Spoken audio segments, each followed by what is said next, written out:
Acting ऐसी चीज़ है जो आप इमीडिएटली डिसीजन भी नहीं ले सकते और बहुत ज़्यादा टाइम भी नहीं सोच सकते, but after miss world I think it's a natural step, क्योंकि मिस वर्ल्ड बनने के बाद एक आप जो लेवल पे पहुंच जाते हैं उसके बाद एक नेचुरल स्टेप होता है कि आप उसी लेवल को मेंटेन करें। ज़्यादातर हम देखेंगे कि बाकी जो कंट्रीज़ हैं वहाँ पर इवन अगर आप मिस वर्ल्ड हैं या मिस यूनिवर्स हैं या आपने एक अंतर्राष्ट्रीय जो टाइटल पाया है उसके बाद काफ़ी अपॉर्चुनिटीज़ होती हैं वो कंट्रीज़ में। अगर आप टीवी आर्टिस्ट भी बने तो भी आपको उतना ही मान सम्मान मिलेगा, बट इंडिया में उतनी अपॉर्चुनिटीज़ नहीं हैं अभी for a celebrity to continue on the same level. And other than the fact also that I did develop a passion for acting, I thought कि ये एक लाइन है जहाँ पर मैं खुद को enjoy करूँगी। एक कोई सेमिनार था जहाँ पर कि मैं किशोर नमित कपूर से मिली जो एक एक्टिंग इंस्टीट्यूट चलाते हैं। तो उन्होंने मुझसे कहा कि हमारे इंस्टीट्यूट से बहुत सारे स्टूडेंट्स गए हैं and बहुत स्टार्स बन गए हैं बड़े। तो जब वो मुझे मिले थे तब उन्होंने ऋतिक रोशन का नाम लिया था। So it was very sweet. उन्होंने कहा कि आप, मैं नहीं जानता कि आप फिल्म्स करना चाहती हैं कि नहीं, बट एटलीस्ट आप क्लासेस में आइए और 10 दिन आप अटेंड करके देखिए आपको कैसा लगता है। सो मैंने एक हफ़्ता 10 दिन अटेंड किया उनका कोर्स और उसके बाद मुझे इतना इंटरेस्टिंग लगा the whole concept of acting. बाकी स्टूडेंट्स और बाकी जो मेरे कोलीग्स थे उनके साथ इतना मज़ा आ रहा था कि I thought this would be a good, and of course I was getting in a lot of offers, there is no doubt about that, but offers were coming the day I landed in India. जैसे ही मैं title जीत के वापस बॉम्बे आई तो एक था कि इतने सारे ऑफर्स आ रहे हैं, उनको क्या जवाब दिया जाए। तो काफ़ी देर तक आप उनको बोलते हैं कि नहीं अभी तक डिसीजन नहीं लिया है। So finally that's how it happened, I join the course and the offers were coming in, so I finally decided to give it a shot. तो कभी ऐसा बचपन में even in your wildest dreams did you think that you want to be an actress? No, I didn't. But I wanted to be rich and famous when I was young. जब से मैं छोटी थी हमारे मम्मी डैडी ने ये values instil की थी कि आप जो भी कुछ करें, भले आप डॉक्टर बन रहे हैं या आर्किटेक्ट बन रहे हैं, आपने जो भी कुछ कदम उठाना है लाइफ में आप उसमें नाम कमाएंगे। You have to be famous in the whole world. That was something that was instilled in both of us, me and my brother, since we were little.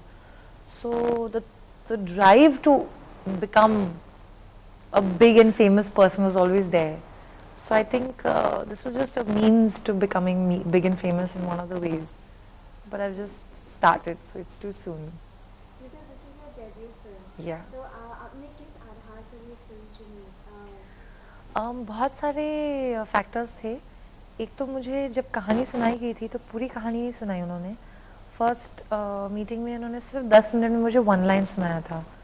तो मुझे स्क्रिप्ट तभी इतनी पसंद आई क्योंकि कहानी में इतना कुछ हो रहा है कि आप 70% कहानी होने तक आप गैस नहीं कर सकते हैं कि अब नेक्स्ट क्या हो रहा है।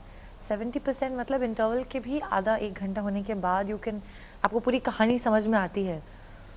So that was very interesting. और जो दूसरा कारण ये था कि मुझे लगा कि इस जो रोल था फिल्म में लड़की का वो इतना सेंट्रल कैरेक्टर था और उसमें इतना कुछ परफॉर्म करने के लिए है कि आई थॉट कि अगर मैं अपनी पहली फिल्म में इतना कुछ दिखा सकती हूँ तो I can prove to people what is my calibre as an actress. I can prove कि इतना परफॉर्मेंस या इतनी कला है मेरे अंदर, इतनी कला रख करने की क्षमता रखती हूँ। So I thought that was quite a challenge to doing the usual running around trees in the usual innocent college going type of girls. तो किस किस तरह का रोल है प्यासा में आपका? जो रोल है वो, उसका नाम है शीतल ओबेरॉय, जो कैरेक्टर मैं प्ले कर रही हूँ। She is a very independent, very strong minded girl. वो बहुत ही कठिनाइयों से अपनी लाइफ में आगे बढ़ी है। She is the sole person who is responsible for her family. मतलब वो अपने पिता को और अपने भाइयों को सपोर्ट कर रही है। तो उसमें एक ऐसी एरोगेंस है और उसमें एक ऐसी ताकत है कि जो वो चाहे ज़िंदगी में, और जब वो चाहे कि मुझे ये चीज़ चाहिए, मुझे ये पाना है, तो वो उसको पाकर रहेगी। She is got a steel like determination about her. And as a title suggest as Pyaasa, तो उसे भी किसी चीज़ की प्यास है ज़िंदगी में। तो पूरी कहानी उस पर आधारित है कि आफताब की और उसकी प्यास बुझने में क्या क्या होता है। पहला जो दिन था वो शिमला में था, 7 जनवरी को, इसी साल 2001 में। और जनवरी में शिमला में इतनी ठंड थी कि बर्दाश्त के बाहर थी। और मतलब पहला दिन शूटिंग का है, इतने सारे लोग देख रहे हैं आपको। और मैंने सुबह से मुझे वेट करा के रखा था, उन्होंने कहा कि शिफ्ट करें लोकेशंस, क्योंकि अलग अलग गाना जो है, गाना शूट कर रहे थे, आफ्ताब का ड्रीम सीक्वेंस था, तो अलग अलग लोकेशन में मूव कर रहे थे। तो मुझे लगा अभी मेरा शॉट आएगा, अभी मेरा शॉट आएगा। फाइनली शाम को वहाँ पर, बिकॉज ठंड थी तो लाइट 3-4 4:30 तक सेट हो जाती है, तो उन्होंने मेरा शॉट डिसाइड किया कि आज मुहूर्त शॉट लेना चाहिए। सुबह से बिठा के रखा है। So I was dressed in a pink Kashmiri outfit and my first shot was taken at around 5 o'clock in the evening. बहुत ठंड थी, बहुत सारे लोग खड़े थे। फाइनली सुबह से लेके शाम तक मैं वैन से बाहर निकली और मुझे कैमरा की तरफ आना था, और क्योंकि इतनी ठंड थी और कश्मीरी आउटफिट मतलब सलवार कमीज़ जैसा, तो उसके ऊपर मैंने कोई स्वेटर तो पहना नहीं हुआ था, तो मेरी ठंडी हवा से मेरी आंखें ऐसे, आंखों में पानी आ रहा था। सो वो 2-3 बार रीटेक हुए उसके, तो कैमरामैन बोला कि आपकी आंखें बहुत ऐसे ब्लिंक हो रही हैं, तो नहीं चलेगा। तो बोला सर बहुत पानी आ रहा है आंखों में, क्योंकि this is my first shot, तो इतनी ठंड है। He said no excuses, I want my shot, और लाइट जा रही है, सो आप so then finally I gave it, I just take a turn and the shot wasn't kept ultimately because it was a murat shot, it wasn't kept because वो light तब तक इतनी जा चुकी थी कि they couldn't can the shot. But that was my first experience. So no butterflies on my stomach, nothing much really. कैसा लग रहा है आपको आफ्ताब और डायरेक्टर मिस्टर मुत्तू के साथ काम करने में? बहुत अच्छा एक्सपीरियंस रहा है, क्योंकि आफ्ताब ने तो बचपन से फिल्में की हैं, तो उसको तो काफ़ी एक्सपीरियंस है फिल्मों का। और मुत्तू जी जो हैं हमारे डायरेक्टर, वो एडिटर रहे हैं इतने सालों से, तो उनको भी एक्सपीरियंस है फिल्म लाइन में, उनको पता है कि किस तरह से। But I think as an actress I have learned a lot, as an artist I have grown through this film, and now that हम फिल्म के लास्ट लेग पर हैं, लास्ट 10-15 दिन की शूटिंग बाकी बची है, तो I can confidently say that I'm quite happy that I've learned and I've grown so much throughout this film.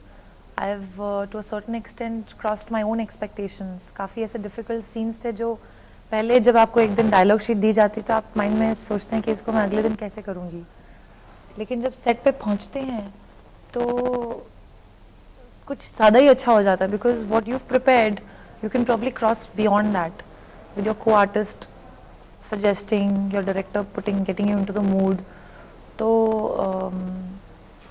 काफ़ी अच्छे सीन्स हमने किए हैं, काफ़ी एंटरटेनिंग फिल्म बनाई है, और आशा यही है कि सब लोगों को पसंद आए। तो आप इंडस्ट्री में अभी तक सबसे लंबी एक्ट्रेस हैं, तो कैसा महसूस होता है लंबा होना?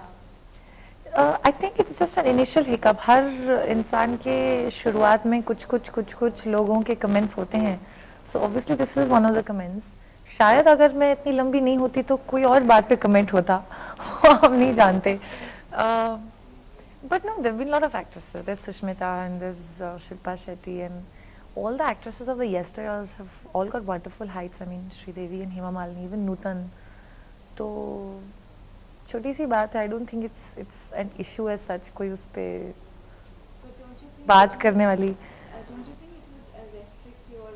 Not at all, not at all. There's plenty of opportunities, and it's just a matter of time before I've proved myself that more opportunities will come knocking my way.